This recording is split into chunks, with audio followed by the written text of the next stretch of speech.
Hi everybody, in this video we'll be starting with proposal writing. First I'll tell you the general format of this and then we'll move on to a question in which I'll tell you how to write the heading, subheading, objectives, list of measures and the concluding line. So let's begin. First is writing the title. A catchy one liner. यहाँ पर आपका जो title होना चाहिए बहुत कैची होना चाहिए. जैसे कि यहाँ पर क्वेश्चन हमारा है तो देखिए ये आपका टाइटल है, proposal for a tree plantation programme. And यहाँ पर आपको कैपिटल लेटर्स में ही लिखना है हेडिंग को, ठीक है, जो आपकी मेन हेडिंग है.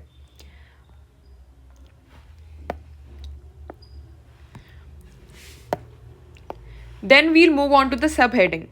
Y do you want to propose your idea. ये थोड़े ऑब्जेक्टिव्स ऐसे ही हैं, कुछ आप ऑब्जेक्टिव का पॉइंट ही उठा के इसमें पुट कर सकते हैं, ठीक है, बट सेम नहीं होना चाहिए. जो आप ऑब्जेक्टिव्स में लिख रहे हैं उससे डिफरेंट होना चाहिए. Right at least 2 sentences, more than enough. यहाँ पर जैसे कि लिखा गया है, जैसे आप यहाँ देख सकते हैं हेडिंग में, to plant more and more saplings in the school premises and to reduce the effects of global warming we propose to organise a tree plantation programme. ठीक है, तो यहाँ पर हम वापस आते हैं. देखिए अब हम ऑब्जेक्टिव्स की बात करेंगे. The far reaching effects of your set proposal if perfectly implemented. आपको 4 क्रेडिबल पॉइंट्स चाहिए सेंटेंसेज में, ठीक है. ये 4 ज़्यादा बोल दिया है, अभी मैं आपको बताऊंगी. आपको इसको कनेक्टिंग पैराग्राफ्स में लिखना है. You don't have to use pointers here, क्योंकि पिछले साल ऐसा था कि पॉइंट यूज करने थे, अब आपको सिर्फ पैराग्राफ में लिखना है, ठीक है, ऑब्जेक्टिव्स को. Then we come to list of measures. How would you implement your proposal, ठीक है, किस तरीके से आप इम्प्लीमेंट करना चाहते हो. ऑब्जेक्टिव्स का मीनिंग होता है why are you setting up this proposal, and list of measures का मीनिंग क्या होता है, how are you setting this proposal. So इस तरीके से आपको ये करना है. अभी हम अच्छे से करेंगे, समझेंगे कि किस तरीके से लिखना है, तो टेंशन मत लो बिल्कुल. Then a good conclusive ending. यहाँ पर आपका मार्क्स डिस्ट्रीब्यूशन आप देख सकते हो, 2 + 4 + 4, ठीक है, एंड 1 मार्क्स आपके होते हैं लैंग्वेज के लिए. अवॉइड ग्रामेटिकल मिस्टेक्स है. देखिए प्रैक्टिस क्वेश्चंस हैं, ठीक है. If you are new to my channel, we have launched a website that is Molly e books. यहाँ पर आपको ICSE एंड IC के लिए ई बुक्स मिलेंगी, हैंड नोट्स जिसको हम कहते हैं, जैसे कि आपका इंग्लिश का हो गया लैंग्वेज. यहाँ पर आपको सारे डायरेक्टेड राइटिंग फॉर्मैट्स, प्रपोजल मिलेंगे. We also have physics full syllabus hand written note, जिसमें आपको डेरिवेशंस, न्यूमेरिकल सब मिल जाएंगे. The link is in the description box if you want to buy them. यहाँ पर हम एक बार इसको देख लेते हैं. Proposal for a tree plantation programme, ठीक है. क्वेश्चन पढ़ लो आप एक बार. As a member of the student council of your school, you wish to organise a tree plantation programme. Write a proposal in not more than 150 words stating the steps you would take to conduct the event successfully. तो यहाँ पर आपको organise करना है tree plantation programme. यहाँ पर आपने main heading लिख दी है, ठीक है. मैंने आपको बताया है कि इसको आप कैपिटल लेटर्स में ही लिखना. देन आपकी जो सब हेडिंग है, जिसको हम हेडिंग से ही डिनोट करते हैं, to plant more and more saplings in the school premises and to reduce the effects of global warming we propose to organise a tree plantation programme. ठीक है, बिल्कुल ऑब्जेक्टिव्स की तरह ही है. देन आपका जो ऑब्जेक्टिव्स आएगा आप इसको लिखोगे, पॉइंट्स में नहीं लिखना, आपको पैराग्राफ में ही लिखना है normally. To curb the drastic environmental changes due to global warming. यहाँ पर है कि why are you setting this proposal, इसका क्या फायदा होगा, ठीक है. लिस्ट ऑफ मेजर्स में कैसे आप सेट करेंगे. देखिए यहाँ पर बहुत इंपॉर्टेंट है कि आप date, venue, appointments, budgetary allocations, you will add all of this. ठीक है, क्या बताया मैंने आपको, डेट, वेन्यू, बजट, अपॉइंटमेंट्स, ये सब आपको इंक्लूड करना होता है इस लिस्ट ऑफ मेजर्स में. A tree plantation programme will be held from 24 to 29 June 2019. A small session will be held to teach the correct process of planting a sapling on the first day of the event. Every students from class 1 to 12 will be asked to bring a sapling from home during the event. Last में आपको लिख रखा है ornamental plants, flower plants, oxygen emitting plants, Neem, Tulsi and any kind of useful plants can be brought by the students for the event. Around 500 saplings will be purchased by the school management for the occasion. ठीक है, इस तरीके से आपका जो है list of measures होगा. You will write only 4 points, not more than that. Conclusion. It is said, care for the nature, save the future. You can end it with a quote or anecdote, right? We hope that the proposal will be accepted so that a small step towards green ecosystem can be taken by the students of Somerville Convent School.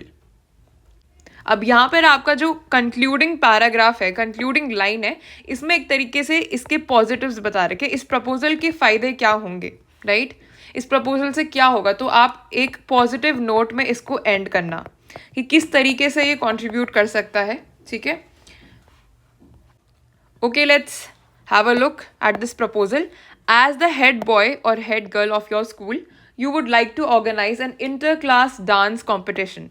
Write the proposal in not more than 150 words, outlining the steps you will undertake to make this competition a success. So देखिए, सबसे पहला आपका title आता है. The title must be center aligned. ठीक है? यहाँ पर जो टाइटल होता है, यहाँ पर आप इसको कैपिटल लेटर्स में लिखोगे, मैंने आपको पहले ही बता दिया. ये जो टाइटल है आपका 5 to 6 वर्ड्स का होना चाहिए. देन आपका आएगा हेडिंग, जो कि हम वैसे सब हेडिंग है हमारा, बट आप इसको हेडिंग ही लिखोगे यहाँ पर. 2 points about the importance of dance. It's similar to the objectives. You have to include that only. But objectives जब आप लिखोगे तो थोड़ा डिफरेंट होना चाहिए, ठीक है? यहाँ पर आपने लिख दिया, 2 लाइन में कंप्लीट कर दिया. Also must mention the purpose of organising the competition. ठीक है, आप कुछ भी ले सकते हो कि इससे टीम वर्क, कल्चर, कुछ भी एनकरेज होगा, कुछ भी आप इसमें हेडिंग में लिख सकते हो, जस्ट लाइक ऑब्जेक्टिव्स. अभी मैं आपको बताऊंगी आप क्या क्या लिख सकते हो. Then you will start with the objectives. The objectives should have at least 2 points in the form of a paragraph and not point wise. As I told you, you have to write it in the form of a paragraph. And how this competition would benefit students. Benefit क्या है इस competition को करने का, ठीक है? Then the student should introduce 2 distinct reasons for such a proposal. It may be the benefits of it from the receiving end as well as the institution. ठीक है, एक तरीके से इसमें आपको बेनिफिट्स हाईलाइट करने हैं. तो मैंने आपको जैसे बताया, इसमें आपके 2 डिफरेंट ऑब्जेक्टिव्स होंगे, बट आप इसको कनेक्टिंग पैराग्राफ में बनाएंगे. मतलब आप इसको अलग अलग पॉइंट से मत लिखना, इसको आप पैराग्राफ की फॉर्म में लिख देना. All right. एंड ऑब्जेक्टिव्स में हमेशा क्वेश्चन आता है वाई, क्यों कर रहे हो setup. Then measures, list of measures में you will be writing how. The list of measures must be at least 4 in number. यहाँ पर आपको सब हेडिंग्स मेंशन करनी है. सब हेडिंग्स का मतलब है आप इसमें एक हेडिंग डालोगे, फिर उसके बाद डिस्क्राइब करो किस बारे में हो, ठीक है? तो आप इसको इस साल हमें करना है, सब हेडिंग्स भी मेंशन करनी है. It should be a coherent plan of action that you propose to use while planning for the dance competition. Try to use the word may in your list of measures as you propose the list of measures to be taken. The final decision is to be made by the head of the institution. क्योंकि यहाँ पर आप बिल्कुल final decision नहीं दे रहे हो, क्योंकि यहाँ पर आप प्रपोज कर रहे हो इन लिस्ट ऑफ मेजर्स को, और फाइनल डिसीजन तो हमारा हेड ही लेगा. The words need to be formal and polite. A concluding line to request the principal to approve of the proposal to organize the dance competition. Concluding line में आपको request करना है principal को कि आप अप्रूव कर दीजिए, और आप एक पॉजिटिव नोट या कोड के साथ एंड कर सकते हैं. A 1 line statement to express hope that the proposal would be accepted. अब यहाँ पर जो ऑब्जेक्टिव्स हैं या फिर बेनिफिट्स जिसको हम कहेंगे इस इंटर क्लास डांस कॉम्पिटिशन को ऑर्गेनाइज करने का, सो ये आप ऑब्जेक्टिव्स में भी लिख सकते हैं, ठीक है? एंड जो आपका हेडिंग था इसमें भी आप पॉइंट्स इंक्लूड कर सकते हैं, दोनों में अलग अलग होना चाहिए. जैसे यहाँ पर लिखा है, encouraging creativity and self expression, provide students with the platform to showcase their talent and creativity, enhancing team work and collaboration. ये सारे objectives हैं. Building confidence and stage presence, encourages appreciation of diverse dance forms including classical, folk and contemporary. Rich cultural heritage दिखाता है different regions का, काफ़ी अच्छा point है ये, right? तो इस तरीके से आप objectives अपने लिखेंगे. And for the list of measures, जैसे आप list of measures को लिखेंगे यहाँ पर, सो जब आप इसको लिखेंगे the following are the list of measures. First venue, तो ये आपकी सब हेडिंग होगी. फिर उसके बाद आप लिखेंगे कि अच्छा ये सब हेडिंग है. बजटरी एलोकेशंस, ठीक है, कितना कितना हमने बजट इसमें एलोकेट करना है, फिर आप लिखेंगे, ठीक है?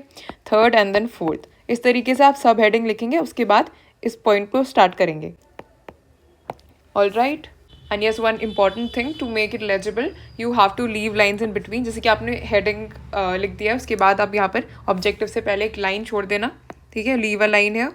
एंड देन आप ऑब्जेक्टिव्स आपने एंड कर दिया तो फिर से यहाँ पर एक लाइन लीव करिए ताकि जो आपका पूरा फॉर्मेट है काफ़ी नीट एंड क्लीन दिखे. Alright, thank you for watching this video. If you have any doubts or queries, you can comment down, and all the best for your exams.